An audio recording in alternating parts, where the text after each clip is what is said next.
Good afternoon.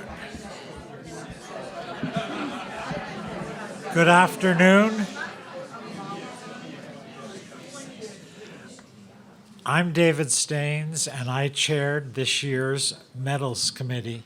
And it's my great pleasure to welcome you here today and to welcome those who are watching around the world as we honor 6 extraordinary alumni with the Graduate School of Arts and Sciences Centennial Medal.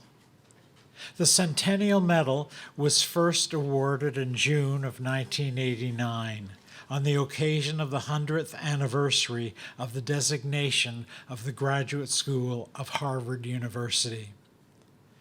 Since then, approximately 4 alumni have been awarded medals each year on the day before Harvard's commencement. This year, in recognition of the 150th anniversary of the founding of the Graduate School of Arts and Sciences, we are awarding 6 medals. This medal is awarded for contributions to society as they have emerged from one's graduate education at Harvard. The symbolism incorporated into the design of the medal reflects both the institution and the basis of the award. The obverse side of the medal is dominated by a figure pouring water from 2 bowls. The figure is the handmaiden of truth. The 2 bowls represent the source of all potentialities in existence. The reverse side of the medal shows palm and laurel branches. The palm branch has traditionally symbolized both the celebration of victory after a long struggle, as well as the legendary production of the palm tree that flourished during a long life and bears fruit afterwards.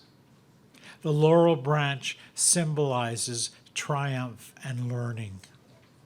I would like to recognize the Graduate School Alumni Association Council, the Council Chair, Marianne Steiner, and the Council's Medals Committee, which was instrumental, very instrumental, in selecting this year's honorees. I would now like to introduce the Dean of the Harvard Kenneth C. Griffin Graduate School of Arts and Sciences, Emma Dench, the McLean Professor of Ancient and Modern History and of the Classics, who will offer a brief welcome before the presentation of the Centennial Medals.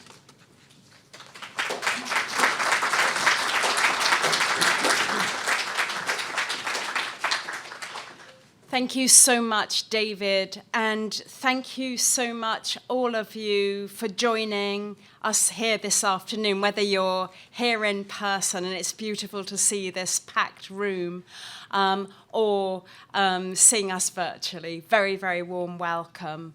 It's an extraordinary privilege to be able to present the Centennial Medals to 6 remarkable alumni in our 150th anniversary year. This is such a proud moment. I really personally couldn't be prouder. And I'm just delighted that you're all here to witness and to celebrate our wonderful, wonderful medalists. So without further ado, let's do it. Thank you.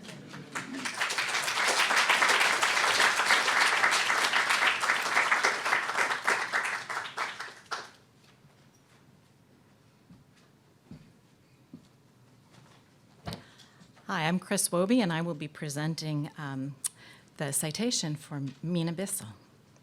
It sounds like common knowledge. Cancer develops when genes mutate, causing cells to grow abnormally and out of control. But this is only half the story. Through bold and inventive research, Mina Bissell proved that a cell's surrounding microenvironment helps determine whether it behaves normally or becomes cancerous, upending years of conventional wisdom and opening new pathways for cancer research and therapies. The top high school student in her native Iran, Bissell studied chemistry at Bryn Mawr and Radcliffe College as a member of the class of 1963. She continued her studies in Harvard Medical School-based graduate programs, where she was just one of 3 women students, completing her master's in bacteriology and biochemistry in 1965 and her PhD in microbiology and molecular genetics in 1969. Following an American Cancer Society postdoctoral fellowship at UC Berkeley, Bissell joined the Lawrence Berkeley National Laboratory in 1972, advancing to become director of the Cell and Molecular Biology Division and Life Sciences Division, associate director for biosciences, and in 2002, distinguished senior scientist, the lab's highest rank. She has served in several senior advisory roles and received Berkeley Lab's Lifetime Achievement Award, a fitting capstone to a distinguished career spanning half a century. Bissell has also been on the faculty of 4 graduate groups at UC Berkeley and UC San Francisco, received the American Cancer Society Medal of Honor and the American Association for Cancer Research Lifetime Achievement Award, helped launch the journal Integrative Biology, and led the American Society of Cell Biology as president. While specializing in breast cancer, Bissell revolutionized the larger field of cancer biology by proving that we cannot fully understand cancer by studying individual cells in isolation. When it comes to cell behavior, context is key. Over decades, Bissell conducted pioneering research into how the microenvironment surrounding a cell, known as the extracellular matrix, affects the way cells behave. The extracellular matrix was once presumed to be nothing more than the glue holding cells together, but Bissell found that it is actually a crucial part of a two-way street. There is what she calls dynamic reciprocity between cells and their environment, with each strongly influencing the other. Recognizing the need to look beyond the two-dimensional limitations of cells in Petri dishes, Bissell devised three-dimensional cell culture techniques that offer a clearer picture of the dynamic reciprocity concept that she established. Joan Brugge, director of the Harvard Ludwig Cancer Center, has used Bissell's three-dimensional techniques in her own work. She admires Bissell's creativity and persistence in advancing research that challenges long-held assumptions. Mina has the ability to design and execute innovative, imaginative, and interesting experiments, and to think out of the box in formulating explanations of her experimental findings, says Brugge.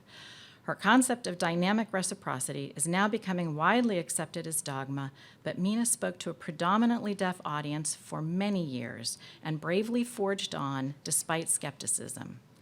The field has now caught up with Mina. The concepts that she has developed are fundamental to normal tissue morphogenesis in cancer, and the impact of her work is profound. Donald Ingber, director of the Weiss Institute for Biologically Inspired Engineering at Harvard University, calls Bissell a force to be reckoned with. She's done a great job building a bridge between scientific communities that had not talked before, particularly the gene expression world and the developmental world, Ingber says. She's always been open to applying different methods and approaches, and she's interested in confronting the problem at the level of complexity that's relevant. How does the whole mammary gland develop? How does the whole gland progressively become abnormal or cancerous? She really pioneered that field. Bissell's impact is not limited to her own work. She has also had a broad and lasting influence through her commitment to mentoring others. Cornelia Polyak, professor of medicine at Harvard Medical School and of medicine and medical oncology at the Dana-Farber Cancer Institute, has collaborated with Bissell for many years. Mina has an infectious enthusiasm about science. She is full of energy, and she is not afraid to tackle difficult problems, Polyak says. She has been an amazing mentor to many people in the field, especially supportive of junior investigators and women. Ingber and Brugge share this sentiment. Mina has taken hundreds of young women scientists under her wing, offered her support at many levels, from career advice to personal advice for coping with the stress of being a woman in science, to promoting women's involvement in scientific meetings and review boards, Brugge says. She is truly a champion of women in science. Please come forward, Dr. Mina Bissell.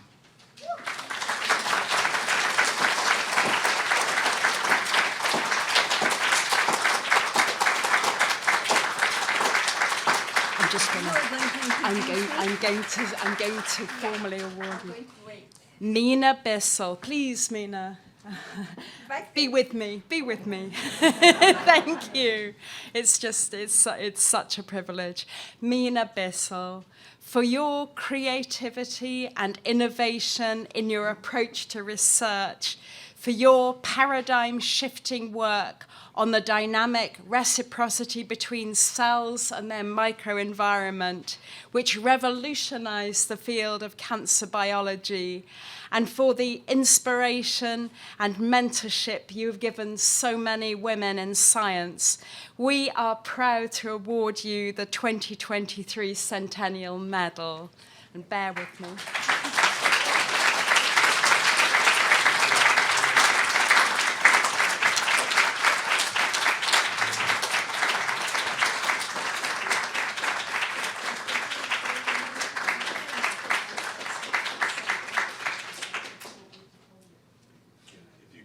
This way into the middle. Great. Thank you very much. You want a picture? I do. Yeah, look right here. That's perfect. Look right into the camera. Thank you. Thank you so much. Thank you. Thank you. Thank you very much. I would. I'm not used to standing in a podium. I usually just disappear. So, being so short, it's just very difficult to sort of take the tradition up here. So, I in fact used to, whenever I lectured, I would put a little thing down here so I can climb it and be able to see my computer so I could do this stuff. Well, I am very honored. It is incredibly. And all of you who know me, and there are a few, and Don, I have to thank you as well, and more than anybody, though.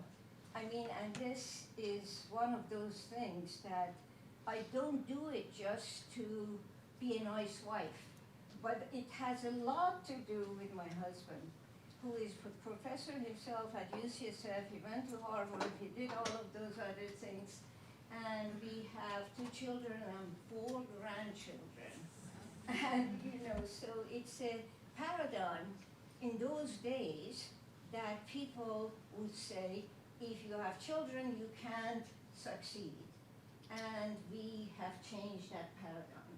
And I feel very well that those of us who could speak up could start. The 100 students and postdocs that I have trained, they are all professors all over. They are doing magnificent work, and I am very blessed with the life I have had.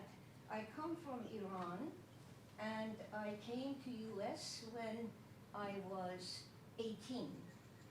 Iran used to do, as many of you know, it was a beautiful, huge 5,000 history. And now everybody says, those ayatollahs, yeah, that's not good. But there is unfortunately nothing that we could do at this moment. And yeah, don't people hear? It's for the live stream. Oh, okay, okay, I'm sorry. I don't like to to do this. That it's okay to okay. So, without much more ado, I would like to thank, unfortunately, many of my mentors from the old days, Melvin Kalman, Luigi Gurini, a whole lot of other people, and most importantly, my English professor on the first year of being freshman at Bryn Mawr initially. She was amazing. She was just 13 books, whatever that you could imagine this woman knew about English syntax, and she was a wonderful human being and a magnificent teacher. She would have us to go read a book on all week, and then we had to write an essay at the beginning on Monday morning at 8. And I used to cry because the first one was Faulkner. The bear is a whole book, which is one paragraph. It is, and I would find every one of those, and I wouldn't know what it meant. And she was so patient, and so she became one of my best friends. And unfortunately, as I said, she passed, but her memory will remain forever. And one of the beautiful things of having had good mentors is you learn from them. And you learn to be able to mentor a whole lot of other kids, as I have done. And I can't tell you how wonderful they are. And one of these days, I put all of their name and make it in gold. They are doing wonderful work, and I'm going to go. So who is next?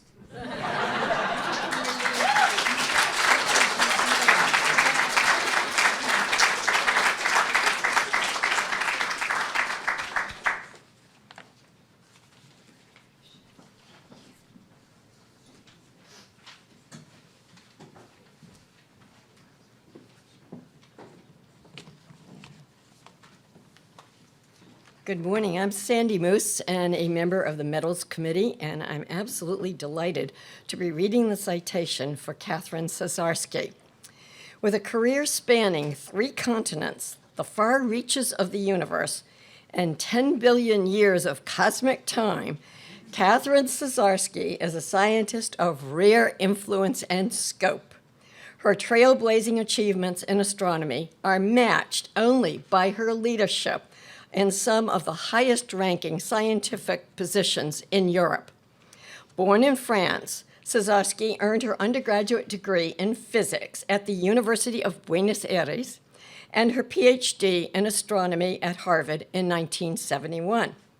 After a postdoctoral fellowship at Caltech, she returned to Europe in 1974 to launch her illustrious career in the French Alternative Energies and Atomic Energy Commission, or CEA, which ranks as the world's top publicly funded research institution advancing global innovation in science and technology.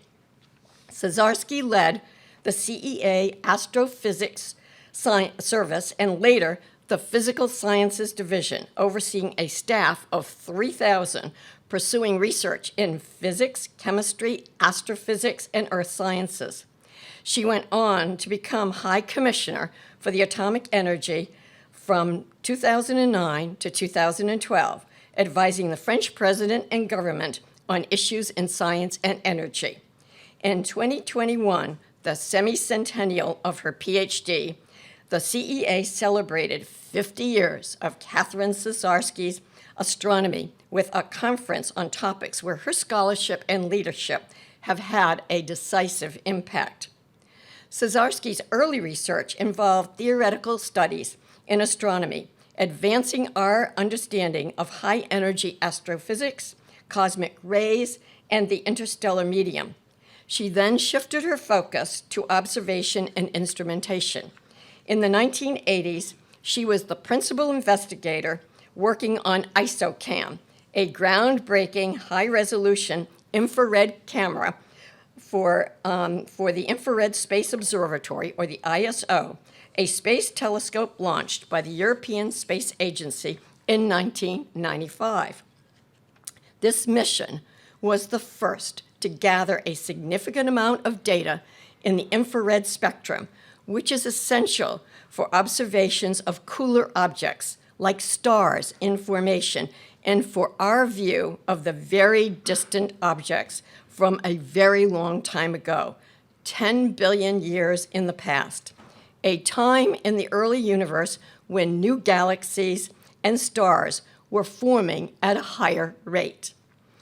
As you look far out, you automatically look back in time, explains Nobel Prize winning astrophysicist Reinhard Genzel, director of the Max Planck Institute for Extraterrestrial Physics in Germany, a former postdoctoral fellow at Harvard who was a co-investigator in the ISO mission.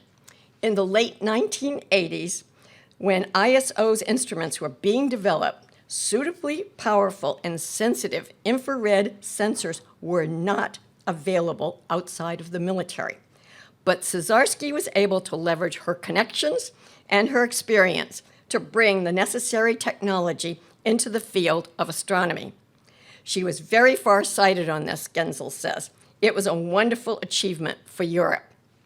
Shortly after that mission, Czarsky became Director General of one of the world's leading observatories, the European Southern Observatory, or ESO, an intergovernmental organization of 16 member states in Europe. Early in her tenure as Director General, ESO's very large telescope in Chile became fully operational.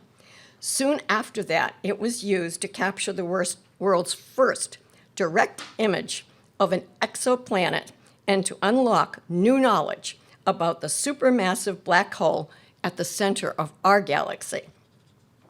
For large international structures, big telescopes, very complicated instrumentation, ESO became ascendant, says Charles Alcott, the Donald H. Menzel Professor of Astrophysics. And Catherine was the Director General when that trajectory really started to become apparent. Czarsky has served as president of the International Astronomical Union, a professional organization of nearly 13,000 astronomers from 93 countries, as editor-in-chief of the journal Astronomy and Astrophysics, and as vice president of the CERN, CERN Council. She is currently council chair for the Square Kilometer Array Observatory, an international effort to build the world's largest radio telescope across South Africa and Western Australia. In 2020, Czarsky received the Tate Award for International Leadership in Physics for bringing to fruition some of the world's most important international observations. Her achievements serve as a beacon to astronomers now following in her footsteps. Catherine Czarsky is a true inspiration by virtue of her scientific research on the frontiers of cosmic rays, the interstellar medium, and infrared astronomy, as well as her major leadership positions, says Avi Loeb, Frank B. Baird Jr. Professor of Science. Her rare qualities of integrity and rigor provide a fantastic role model to young scholars worldwide. Congratulations, Catherine Czarsky. Please join me. Come right up here.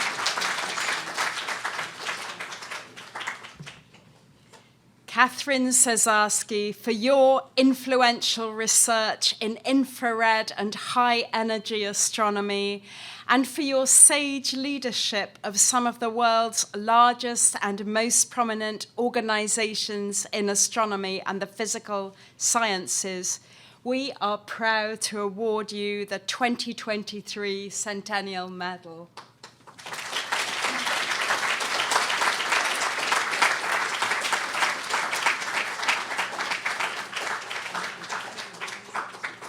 Just a little bit. That's great. Perfect. Thank you. Thanks.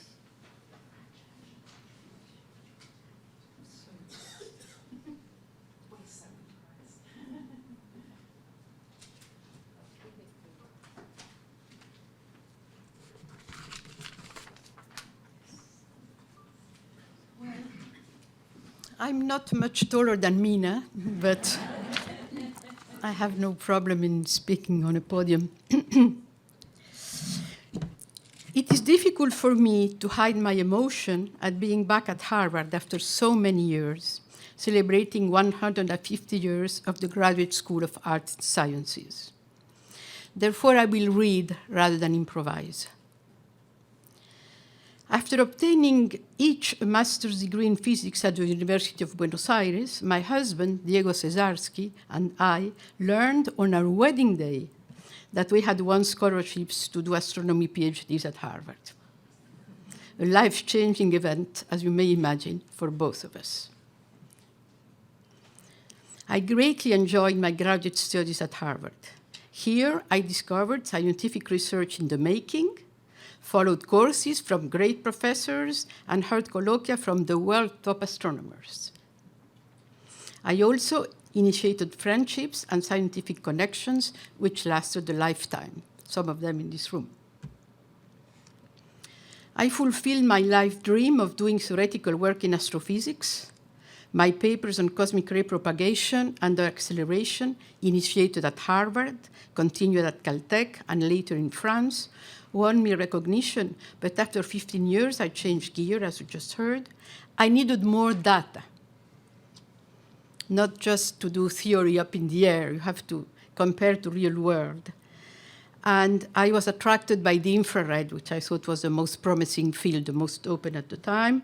And as you heard, I made this enormous switch of becoming head of the team, which developed the first infrared space camera, ISOCAM.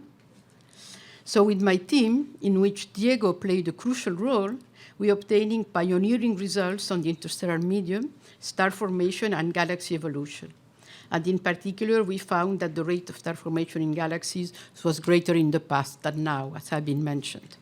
And it is interesting to see that the wavelength range that was spanned by ISOCAM is about the one of the Webb telescope that I'm sure you're all hearing about, the marvelous things that it is doing. So, and obviously, you know, it was said that we observed at high resolution. It was high resolution at this time. You can imagine sensitivity and resolution compared to Webb was nil.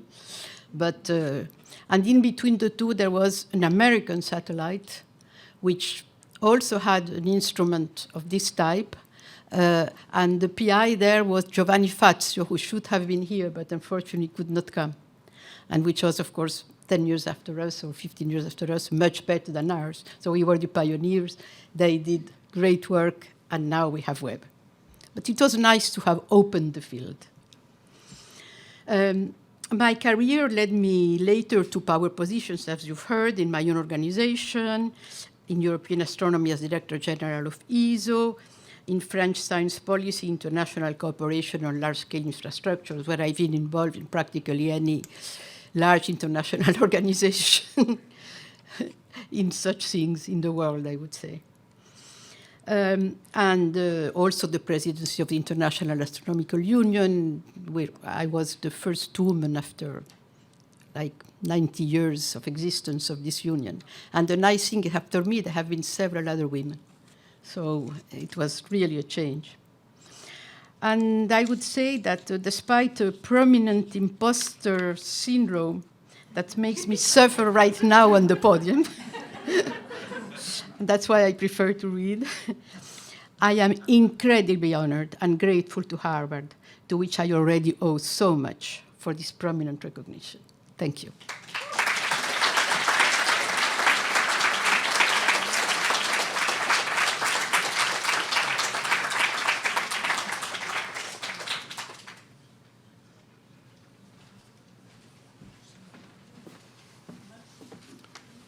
Good morning.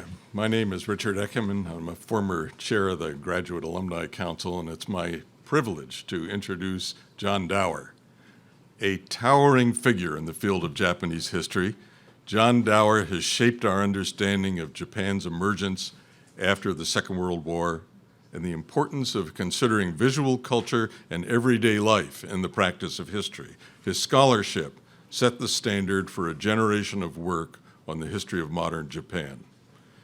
Dower first visited Japan in 1958 as an Amherst College undergraduate interested in Japanese literature and visual culture. At Harvard, he earned a master's degree in Regional Studies East Asia program in 1961 and his PhD in East Asian history in 1972. Following appointments at the University of Wisconsin at Madison and the University of California at San Diego, he served for 2 decades on the MIT faculty, where he is the Ford International Professor of History Emeritus. From his earliest work, Dower was a leader in reckoning with the ethical and political dimensions of scholarship. As a graduate student, he helped mobilize the Committee of Concerned Asian Scholars, which opposed the Vietnam War and criticized leading academics for supporting American foreign policy. Shortly after completing his PhD, Dower edited the selected writings of E.H. Norman, an historian of modern Japan who had been persecuted during the McCarthy era. Dower wrote a substantial introduction to Norman's writings, calling for more ethically engaged scholarship, attentive to social history and the lives of everyday people. This introduction had a seismic effect on the field, defining a new course of study for those who followed him. Quote, "My friends and I all devoured Dower's introduction," recalls David Howell, the Robert K. and Dale J. Weary Professor of Japanese History. Quote, "It made John something of a folk hero among younger scholars," end quote. Now, Dower's core body of work examines U.S.-Japan relations and the emergence of the modern Japanese state, with a particular focus on war and its aftermath, and on telling stories that are compelling and accessible to broad audiences. His 1986 book, War Without Mercy, Race and Power in the Pacific War, a comparative analysis of racism, propaganda, and indoctrination, won the National Book Critics Circle Award. In 1999, his masterpiece, Embracing Defeat, Japan in the Wake of World War II, which explores the dynamics of starting over in a nation shattered by war, won the Pulitzer Prize, the National Book Award, the Bancroft Prize, and the Fairbank Prize, among other honors in the U.S. and Japan. Quote, "War Without Mercy and Embracing Defeat are the most trenchant, rigorous, and critically engaging pair of books on the Second World War in the field," says Ian Miller, professor of history and faculty dean of Cabot House. Quote, "John is rigorous and also readable, and that sets him apart fundamentally. There are others in our field who have written with similar power, but not with such power to reach such broad audiences." He writes beautifully, and it's not just the prose, it's the organization of thought that is elegant, and so elegant as to almost disappear. He ushers you into new ways of thinking about the world, end quote. Throughout his career, Dower has paid keen attention to the visual arts and culture. He's published books on Japanese design and murals and photography, the first while he was still a graduate student. He produced a documentary film, Hellfire, a journey from Hiroshima, which was nominated for an Academy Award in 1988. And in MIT in 2002, he launched Visualizing Culture, an online repository of visual materials for the study of East Asian history, a pioneering early foray into online education, still in active use today. In fact, in 2015, it grew into a collaborative MIT X, Harvard X, MOOC, massively open online course titled Visualizing Japan, which was a finalist for the prestigious Japan Prize in Education Media. Quote, "John's mantra was that the images need to drive the story," says Andrew Gordon, the Lee and Juliet Folger Fund Professor of History, who joined Dower and other colleagues to co-teach the course, Visualizing Japan. "You don't write your history and then find an image or two that illustrates it. You start with the visual material. You figure out what's going on there and what it's saying, and then you let that drive your approach to history. He's had a major influence on how people approach visual material in the writing and teaching of history," end quote. Miller affirms Dower's lasting influence. "What really sets John apart is the consistency and quality of his interventions." Miller explains, in most careers, a single field-changing intervention is a major accomplishment. What John has done, again and again, beginning with his time as a graduate student here at Harvard, is to change how the world thinks about the past and about Japan, the world's first non-Western imperial power and non-Western industrializer, this crucial third largest economy on the planet. We see Japan and thus East Asia and the Pacific world differently because of his work. Congratulations, Professor Dower. Please come forward.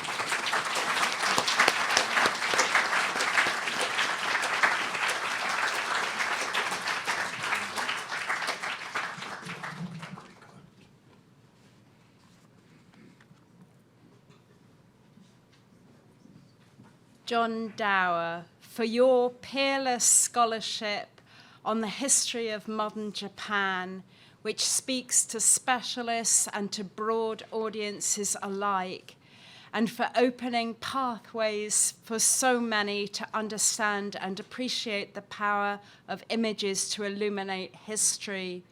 We are proud to award you the 2023 Centennial Medal.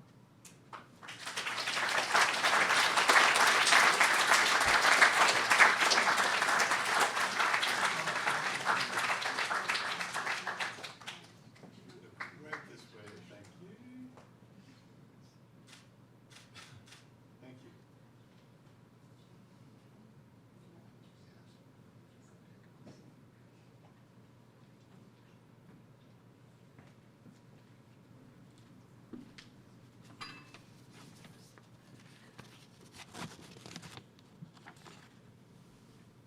Well, thank you. That was awfully kind. It's really, I thank you very much for this great honor, and I thank you also for this opportunity to fall back and recall when I was young, which was a very long time ago. And doesn't happen that often. I took an MA here at Harvard in 1961 in East Asian Studies. I dropped out of school for about 4 years, and I came back in 1965 to do graduate work. I came back with my wife and a young daughter, and I'm blessed that they're here with me today.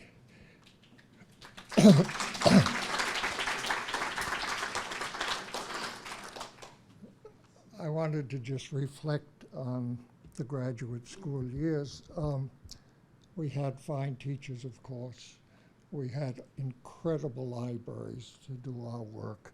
And we had a huge cohort of graduate students specializing in Asia in all across the gamut of disciplines. But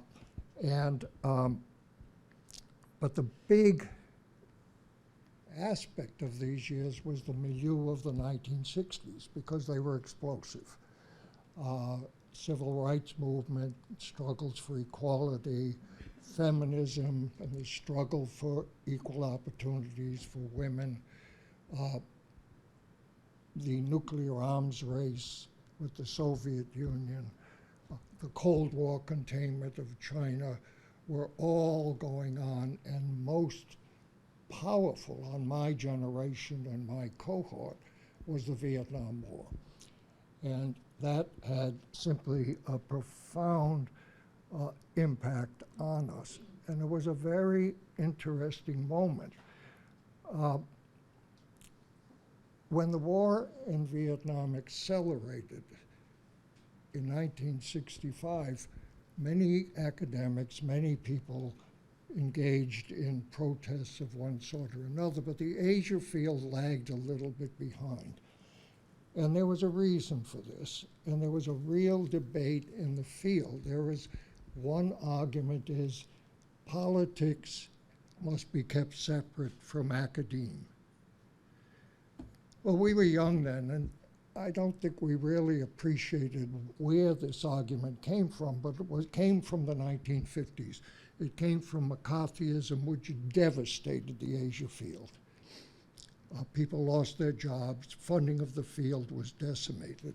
And senior professors said you cannot politicize a field again. This is just inviting another political assault. The other argument was, and it was a phrase that made a big impact on us, particularly my younger cohort, was the responsibility of the intellectual. And I've always had that phrase in my mind, and it goes with another cliche, another catchphrase. You should try to speak truth to power.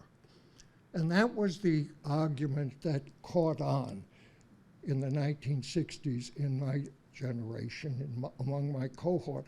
We used to meet in a fairly large common room at the Harvard Yenching building, and everyone was talking about, this is terrible, what is going on in the wall, what is being done there. There's no understanding of Asia, there's no understanding of Indochina, there's no understanding of what we're doing with our bombing.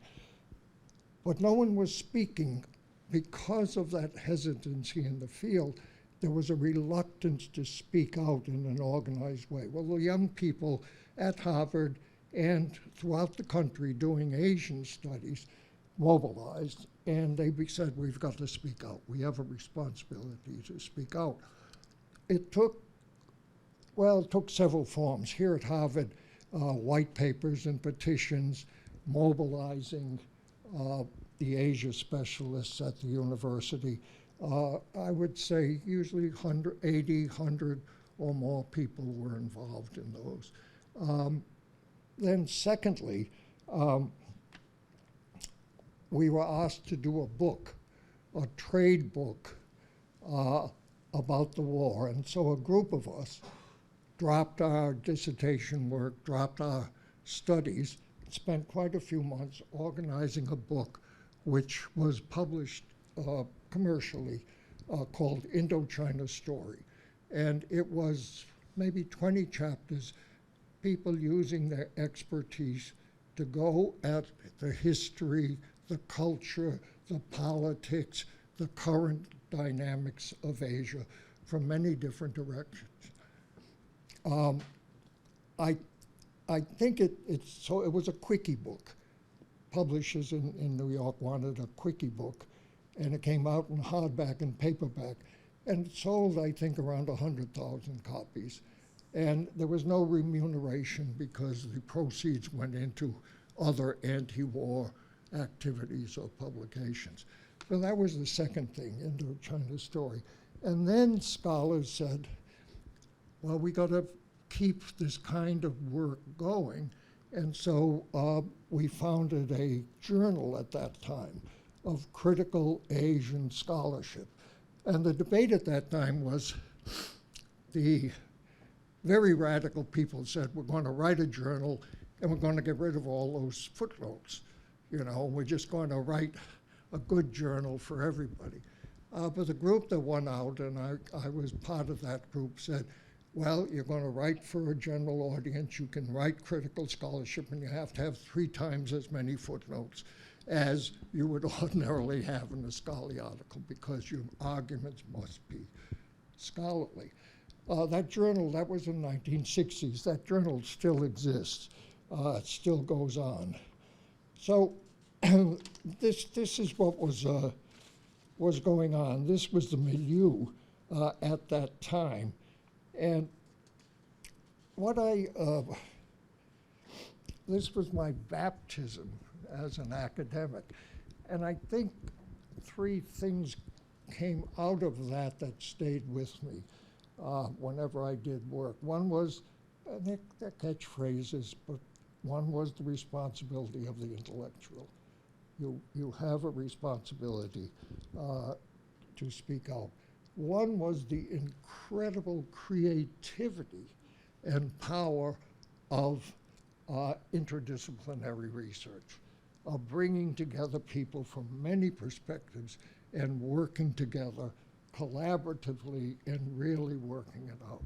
And the third was to try to keep the standards of our field and our disciplines, but to speak in more general terms to more broader audiences. And I think you can do it. I think you can do our very technical scholarly work, and you can put it in language that can be understood by anyone and can grasp the attention. So those were the legacies. Well, you know, the old issues are still with us. We didn't win all the battles.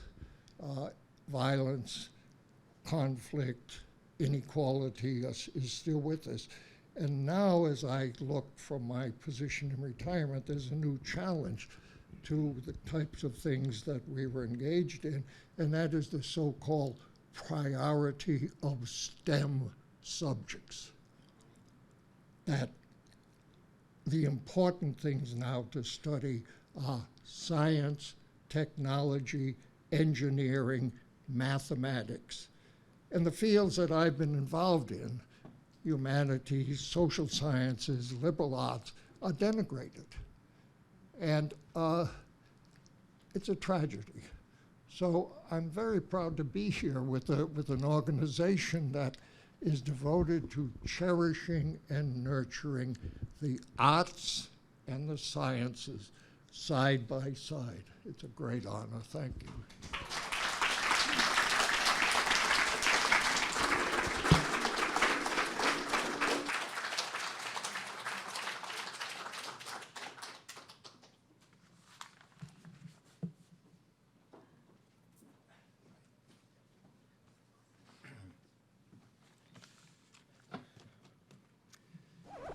Okay. So my name is Anandalingam, and it gives me great pleasure to introduce Du Yun, particularly because I actually come from a musical family of several generations, from South Indian Carnatic music to jazz and metallic rock. So unfortunately, that talent escaped me. So anyway, Du Yun is a creator of music that challenges and transcends genres, expectations, preconceptions, and limits of any kind. Both a composer and a performer, musician and visual artist, she's as fluent in the vocabulary of opera and orchestral music as she is in that of theater, cabaret, oral tradition, electronics, and noise. And she brings it all to bear in a visceral, collaborative, irrepressible work that has garnered the very highest global acclaim. Born and raised in Shanghai, China, Du Yun began studying piano when she was 4 years old and enrolled in the Shanghai Conservatory at the age of 6. She moved to the United States in the 1980s to continue her studies, graduated from the Oberlin Conservatory of Music in 2001, and completed her master's in 2005 and PhD in 2006 in music at Harvard. Now based in New York City, Du Yun is a professor of composition at the Peabody Institute at Johns Hopkins and a distinguished visiting professor at the Shanghai Conservatory of Music. She leads the band OK Miss, equal parts rock group, chamber ensemble, and she has been a featured composer at the Los Angeles Philharmonic, New York Philharmonic, Carnegie Hall, Lincoln Center, and scores of distinguished venues and museums around the world. Du Yun does not shy away from telling difficult stories, and she centers marginalized perspectives in her work. She became the first Asian woman to receive the Pulitzer Prize for Music in 2017, and her opera, Angel's Bone, a searing parable of human trafficking that incorporates a range of genres and styles. In fact, I listened to the Angel's Bone, and I think David Staines said, okay, you need to read the citation. So anyway, her opera, 2020 opera, Sweet Land, a collaborative, immersive production staged at the Los Angeles State Historic Park, examines the painful reverberations of colonialization in the United States and was named the Best New Opera by the North American Critics Award Association. 4 of her recent albums have appeared on Notable Recordings of the Year lists by The New Yorker, which has praised her relentless originality and unflinching social conscience. Du Yun has been named a Guggenheim Fellow and was nominated for the 2019 Grammy Award for the Best Classical Composition. And she's the youngest person in Harvard's history to receive a Centennial Medal.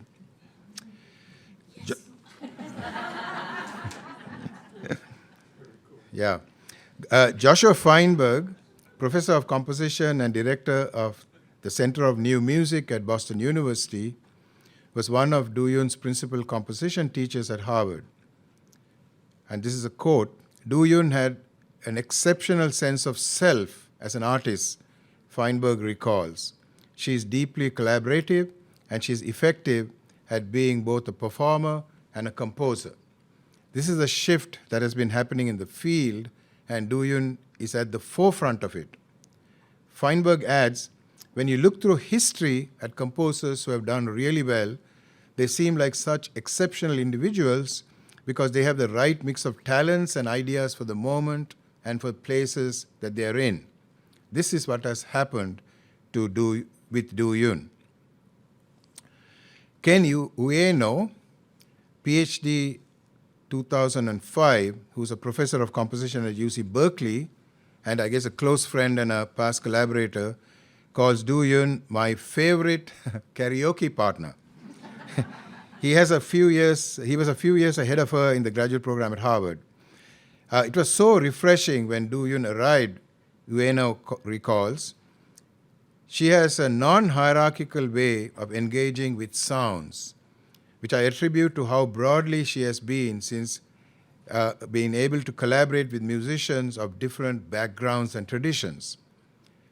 The press has hailed her as a cross-disciplinary artist, but I think she's more natural than that. Her music emanates naturally from her inherently not being without boundaries. In other words, nothing to cross. Claire Chase, professor of practice in the Department of Music, came of age as a musician with Du Yun, first when they were classmates at Oberlin, and shortly thereafter as founding members of the International Contemporary Ensemble, a leading new music group that has premiered more than 1,000 works in the past 2 decades. Du Yun catapults us into the possibilities of a post-genre future without losing touch with our vast musical past, Chase notes. On a given day, you'll find her researching 5th century hymns, the ban on 16th century sarabandes in Spain, and the Shanghai punk band scene. All of this will end up in her music. By any measure, Du Yun contains multitudes. As Chase puts it, Du Yun's new work is some of the most widely performed in her generation of composers. It is a testament to her unabashed eclecticism, her voracious musical curiosity, her boundless capacity to reinvent her practice with every new project, that the artists, ensembles, and organizations that have performed her work espouse vastly different styles and aesthetics. She refuses to fit in to any niche, and she playfully but purposefully foils categorization of any kind.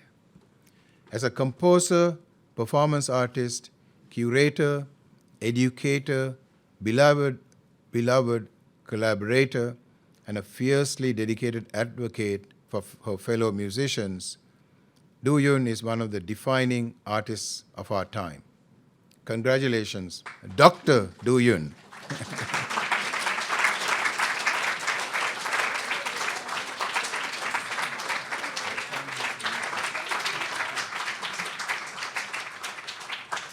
Du Yun, for your virtuosic achievements in both composition and performance, for the breathtaking originality of your art, and for the deep sense of community and humanity that imbues your work and expands the horizons of all who encounter it.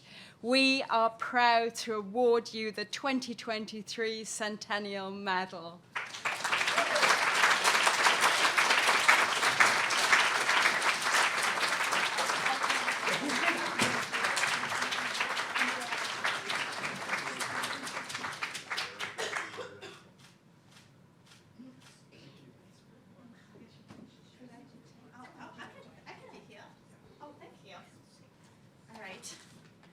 Since I'm a karaoke singer, so grab my mic.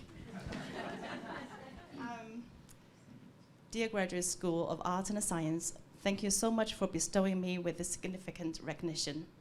I was born and raised in Shanghai, China. I began studying music at age of 4. I came from a family of farmers and factory workers. My parents, Chang Zaidu and Fendi Zhang, are today with me in the audience. I'm the first generation who could have the opportunity to go to college.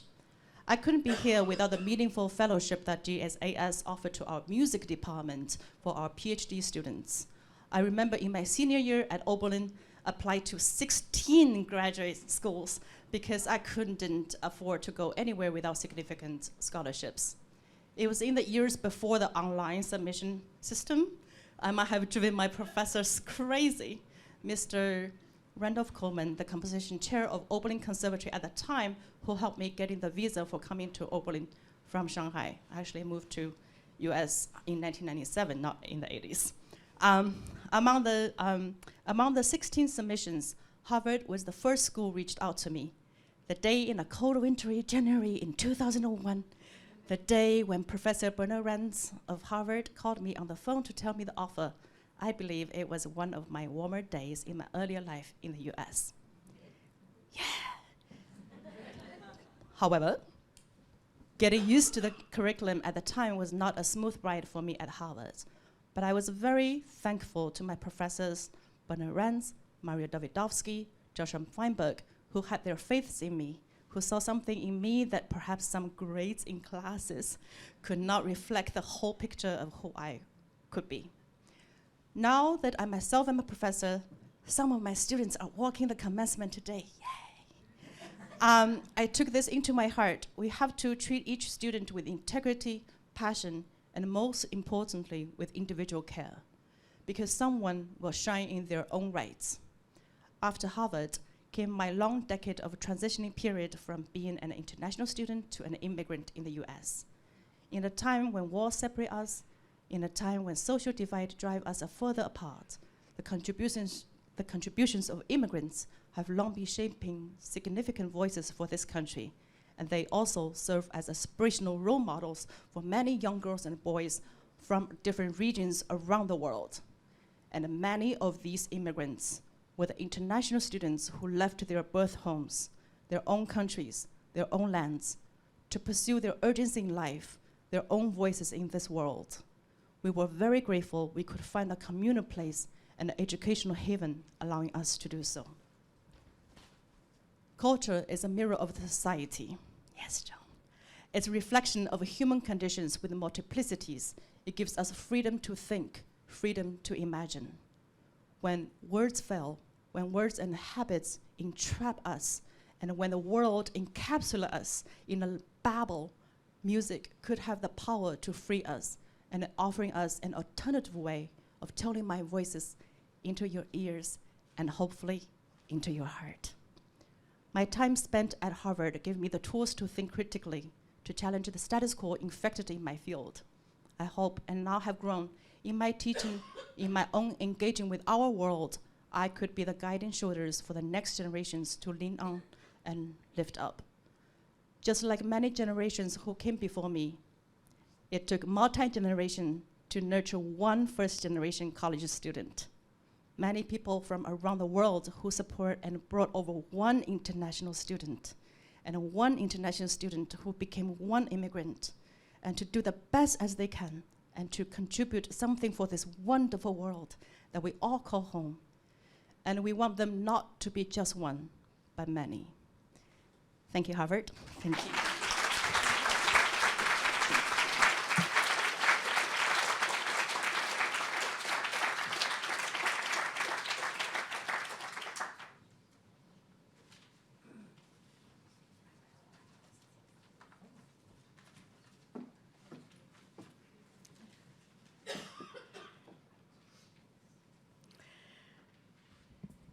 Hi.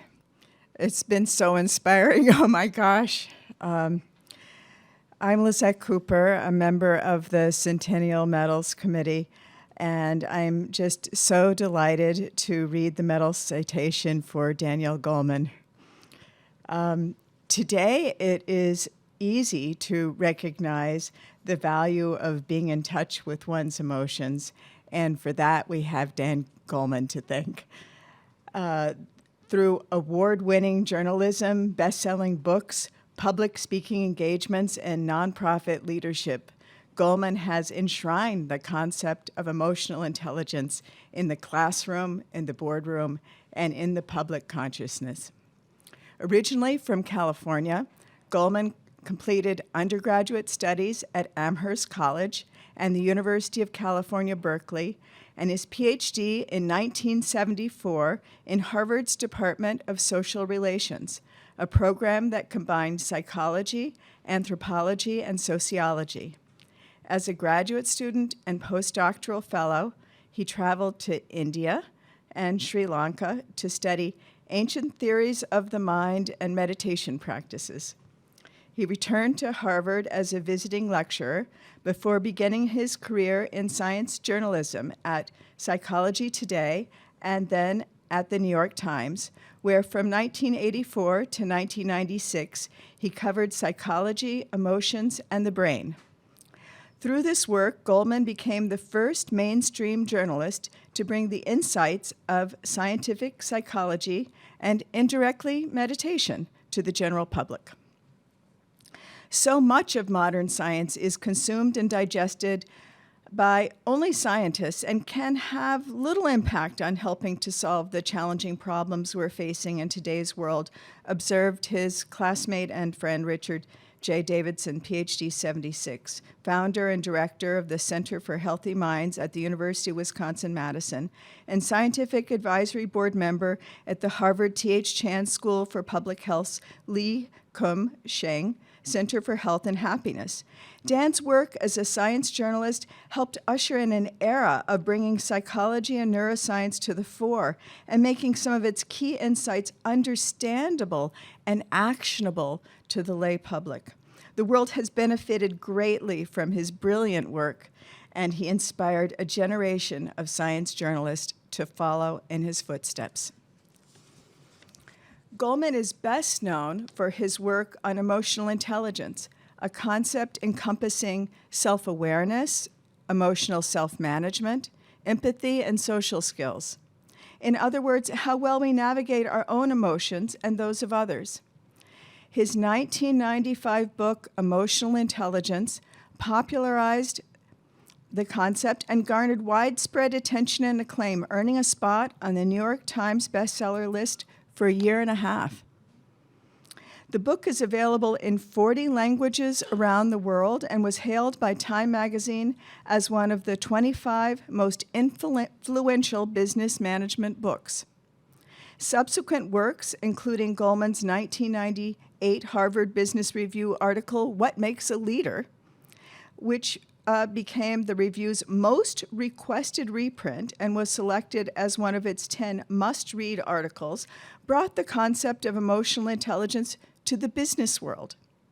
Other books, including A Force for Good in 2015, returned to the roots of his doctoral research, incorporating insights from Asian religious traditions and his conversations and long-standing friendship with His Holiness the Dalai Lama. Actually, my favorite book, I loved his 2017 book, Altered Traits, co-authored with Professor Richie Davidson, kind of a best hits of science research on how meditation changes your mind, brain, and body. But in addition to his research and writing, Goleman has helped advance the social impact of his work through nonprofit organizations. In 1993, he co-founded the Collaborative for Academic, Social, and Emotional Learning, or CASEL, which has helped bring the principles of social and emotional learning into thousands of schools worldwide and has helped so many young people. And in 1996, he co-founded the Consortium for Research on Emotional Intelligence in Organizations, dedicated to advancing the understanding and practice of social and emotional intelligence in the workplace. Dan is a scholar of synthesis, integrating research from many fields into coherent and relevant concepts for our lives and a better future, says Richard Boyantis, AM 70, PhD 73, Distinguished University Professor in the Weatherhead School of Management at Case Western Reserve University, who's known Goldman since their graduate school days.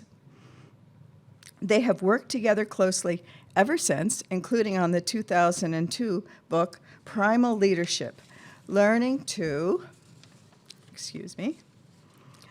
Lead with Emotional Intelligence, a national bestseller. Another national bestseller. Dan's writings on emotional intelligence, compassion, meditation, and environmental themes have become landmark works, and his curiosity and keen insights are amplified by his charming wit and smile. Boyantis adds, he's a joy to work with and discover with and inspires others. One of the scholars that Goldman interviewed in his early days as a journalist was Teresa Amabile, Baker Foundation professor at Harvard Business School. They subsequently collaborated on work related to creativity and the social environmental factors that impact motivation. Dan's intellect is both brilliant and voracious, Amabile says. He's immensely curious about and passionately driven to understand everything about human thoughts, emotions, and behaviors. He does so much more than translate psychological research for a wide audience. His insightful, beautiful prose brings science to life, and in doing so, improves life for all of us. Thank you, Dan.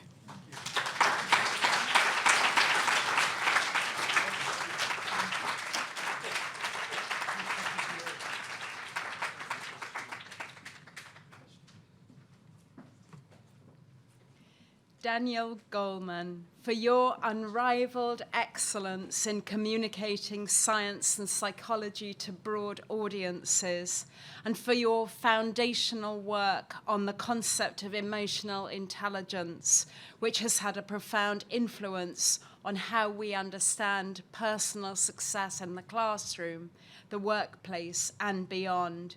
We are proud to award you the 2023 Centennial Medal. That's perfect.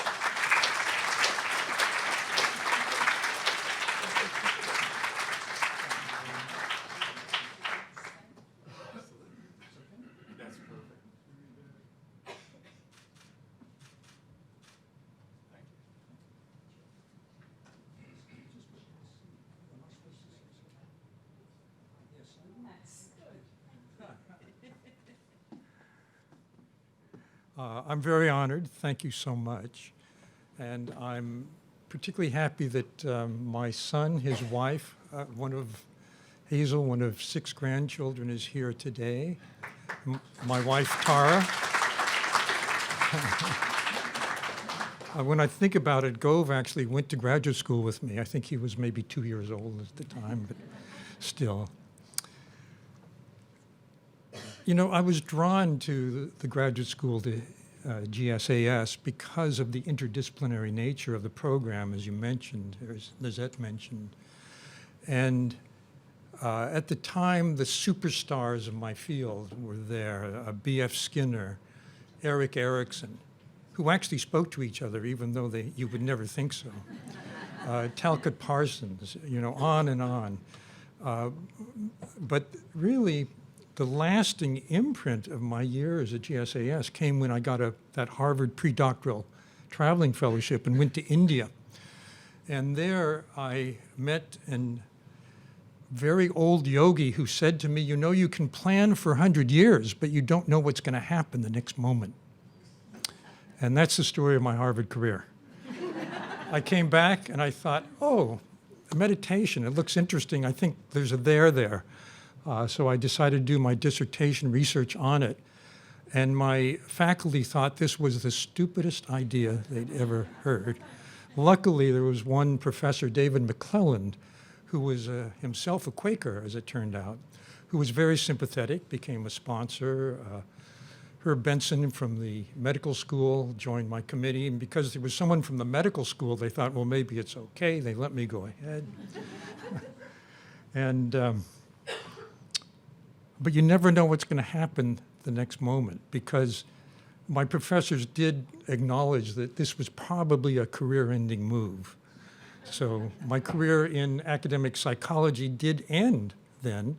Both my parents were college teachers. I had always assumed I'd become the same, but I took a 180-degree turn. I went into science journalism, and I think the GSAS education prepared me well, because my mandate was to cover the behavioral sciences and to look at the obscure, abstruse journals that academics publish in for other academics, find what's news, what's of interest, what might be meaningful for a general reader, and then translate it into language that they would understand. And the art of science journalism is writing so a couple million people will be interested in reading it, but the 6 people who know what you're writing about won't complain to your editor that you really screwed up. And Harvard served me very well.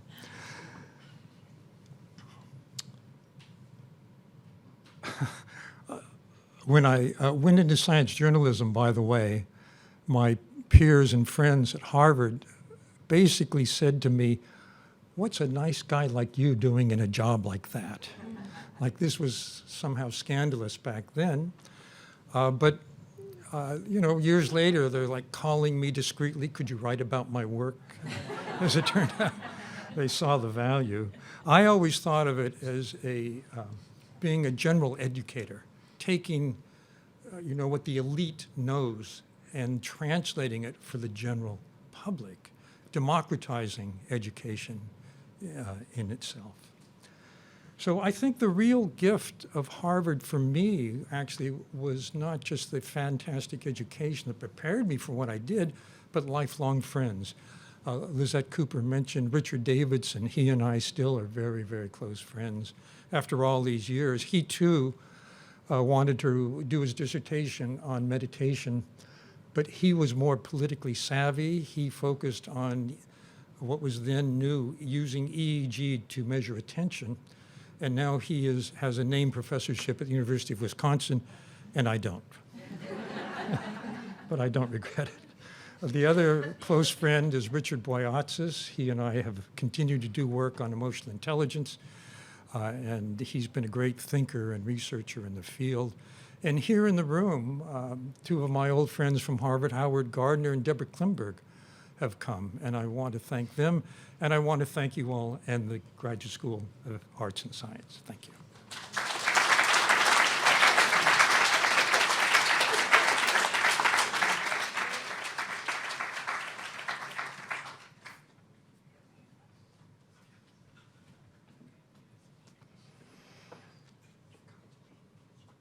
Hello all, my name is Marianne Steiner. I am the chair of the Graduate School Alumni Council, and it is my great privilege to read the citation for Sanford Greenberg. It is our final citation, only due to the alphabet.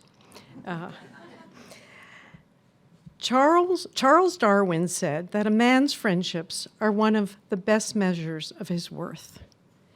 By this reckoning, Sanford Greenberg is leading a life of value beyond measure. Through civic-minded entrepreneurial efforts and a passion for helping others, Greenberg has overcome staggering adversity to become a singularly successful business leader and philanthropist. Greenberg grew up in Buffalo, New York, and was just 5 years old when his father passed away. He spent his early childhood in poverty. He emerged from these difficult circumstances triumphantly as president of his high school class and prom king, bound for Columbia University. Talented and ambitious, he aspired to study government and law and was a fervent supporter of John F. Kennedy's presidential campaign. But at the age of 19, Greenberg experienced an unthinkable tragedy. A doctor's misdiagnosis left him blind. After the loss of his sight, Greenberg defied the odds. He returned to Columbia, was elected president of his class, and graduated Phi Beta Kappa in 1962. He earned his PhD in government at Harvard in 1965, attended Oxford on a Marshall Scholarship, and was admitted to Harvard Law School. In 1966, he left Harvard to complete a year-long White House fellowship, for which he traveled throughout Europe and worked with NASA and the Departments of Defense, State, and Commerce. When his fellowship ended, he started his own technology company, which helped design the computer system for the first Apollo lunar module, a fitting project for someone so inspired by President Kennedy and his moonshot aspirations. This was just one of many successful business ventures. While at Harvard, Greenberg invented a machine that could speed up tape-recorded human speech without distortion. This same technology is convenient today for those of us who want to listen to podcasts or audiobooks at double speed.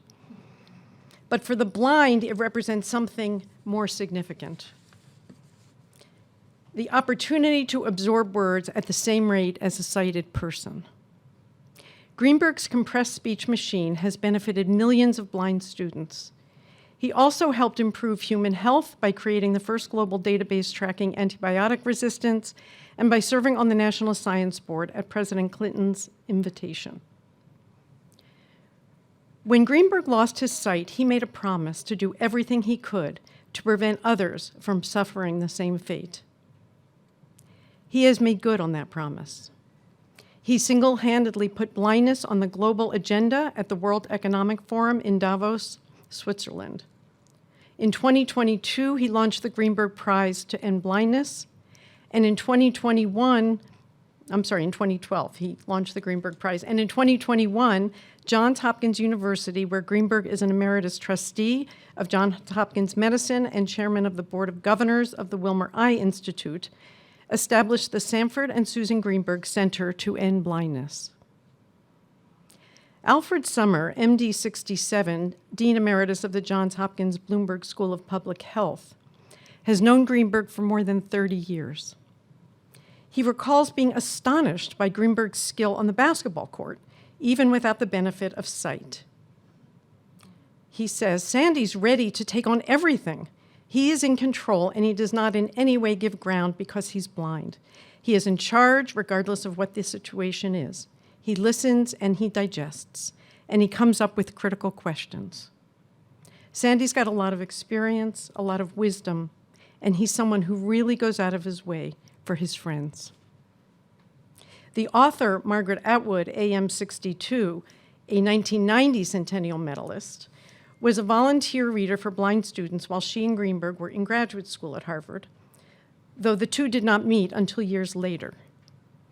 In an afterword to Greenberg's memoir, Atwood observes, "How devastating it would have been to be told at such a young age that you would never see again. What willpower and hard work it would have taken to paddle upstream against such a strong current.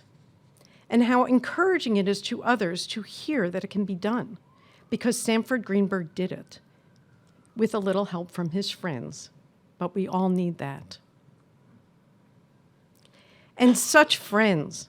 Michael Bloomberg calls Greenberg a role model for all of us. His neighbor, Ruth Bader Ginsburg, was, in her words, captivated by his bright mind, ready wit, and indomitable spirit. His wife, Sue, his high school sweetheart, has stood by his side every moment, high and low. And his dearest friend, Art Garfunkel, his roommate at Columbia, the godfather of his children, and the architect of a turning point moment in Greenberg's young life, when he discovered he could, despite his lack of sight, navigate the treacherous New York City subway system on his own, and therefore face any other challenge that might come his way. Garfunkel simply says, "My friend is my gold standard of decency." Sanford Greenberg is a friend to humankind, a champion of those in need, and an exemplar for us all. Thank you, Sandy.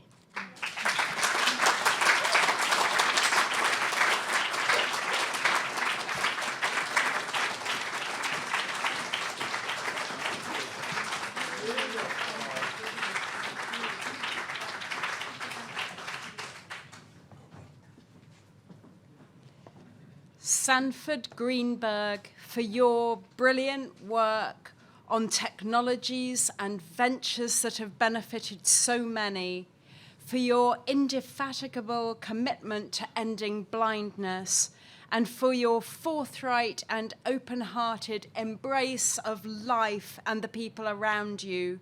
We are proud to award you the 2023 Centennial Medal.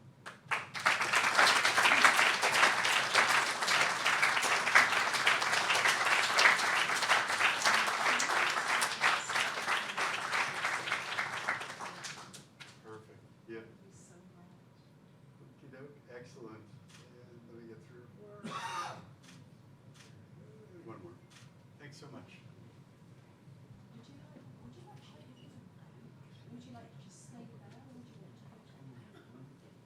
Okay.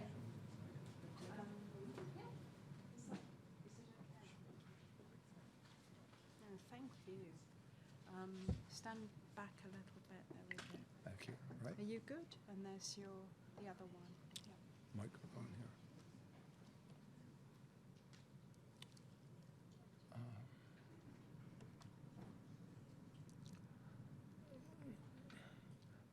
I guess it's true that the last shall be last.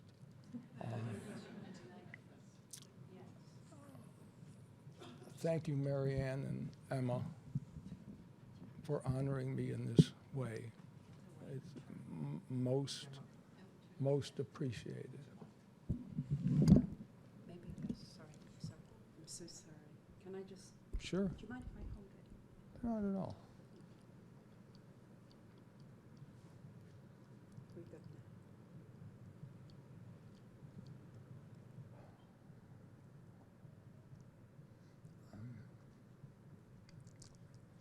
now? I just want to express my gratitude to my wife, obviously, which I'll refer to later, but my daughter, Catherine, and her fiance is here, Sam Green, Catherine Greenberg, my sister Brenda, and her husband Jim Schmann,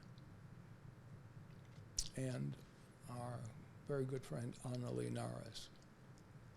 These are among the people who have made my life a true blessing. More than 60 years ago, I was a college junior sailing through Colombia when glaucoma robbed me of my vision and darkened what I had hoped would be a bright future after growing up a junk dealer's son. Back then, I couldn't have dreamed that I would ever be standing before you on such an occasion. But my girlfriend, now wife Sue, now wife of 60 years, I might add, Sue was the rock that I could always lean on. And the graduate government faculty of this great institution took a chance on a stubborn young doctoral candidate who would eventually walk into what seemed like every wall on campus. Absent sight, I opened my mind to the hard-won wisdom of presidential insiders like Richard Neustadt and the soaring passion of professors such as Louis Hartz, the great theorist on American politics. They and their colleagues counsel me still. Sightless, I also began to focus on a naive promise I had made to God when I first lost my vision, that I would do everything in my power to end blindness for everyone and forevermore. To be denied the astounding beauty of nature or the warmth of an infant's smile is a subversion of the Creator's intent. Humankind cannot be made whole until all God's children can see the sun rise and set with their own eyes.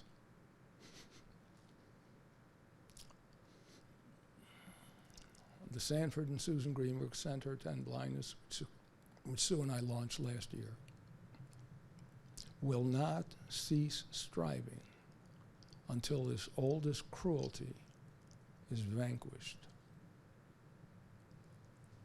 Impossible? Perhaps. But I learned here, by example as well as by instruction, that we humans are always at our best when we dream big and when we strive for something larger and better than ourselves. For that gift and for this Centennial Medal, I am profoundly grateful. I only wish my grandmother could share this moment with me.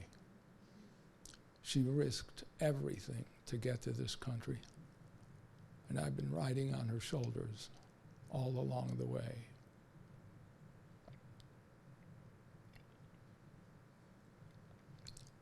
Thank you.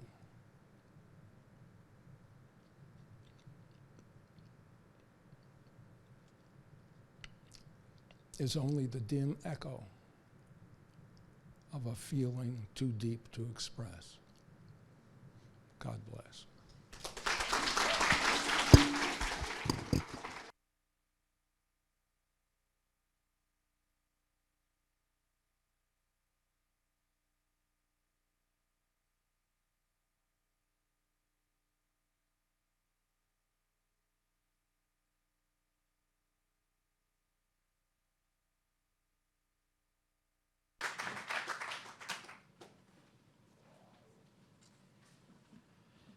Please join me now in congratulating all of our medalists and in thanking them for all the ways they have pushed the boundaries of knowledge and shaped our understanding of our world. They truly embody our sesquicentennial theme of inquiry, innovation, and impact.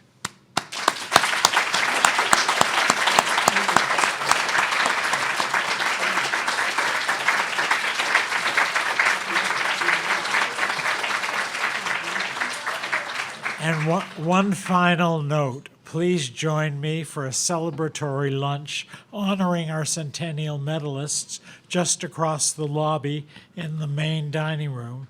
And should you require a vegetarian meal or have a special dietary restriction, please inform a server. Thank you.